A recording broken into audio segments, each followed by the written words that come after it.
አሰላሙ አለይኩም ወራህመቱላሂ ወበረካቱ። ውድና የተከበራችሁ የራህመት ቤተሰቦች እንዴት አደራችሁ? እንዴት አረፈዳችሁ?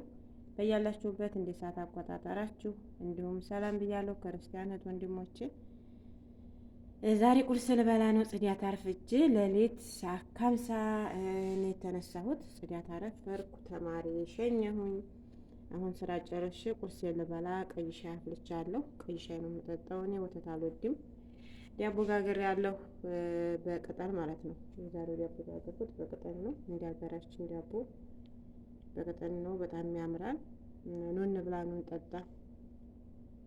እንደዚህ ስራ ስትጨርሱ ቁርሳችሁን ብሉ፣ ሻይ ጠጡ፣ ነቃ ትላላችሁ። ሳትበሉ ሳትጠጡ አትስሩ ማለት ነው፣ እንዳይደክማችሁ። ያኔ ታልበላን ስለማንሰራ ግድ ምግብ ያስፈልገናል ማለት ነው። ራሳችንን ጠብቅ፣ ሙቀትም ስለሆነ ራሳችንን መጠበቅ አለብን እና ሁልጊዜ ቀይ ሻይ ነው የምጠጣው። ወተት አልወድም፣ ቀይ ሻይ ብቻ ነው የምጠጣው እና ስለዚህ ይህን ሳምንት ሊቭ አልገባም፣ ዳታ ያልቋል።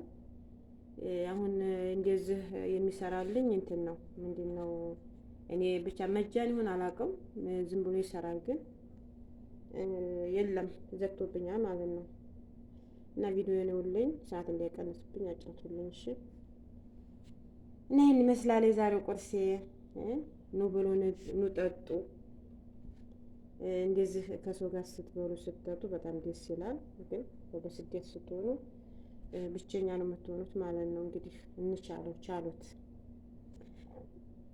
እንወዳችኋለሁ፣ አከብራችኋለሁ። እየበላሁ ነው እየጠጣሁ ነው።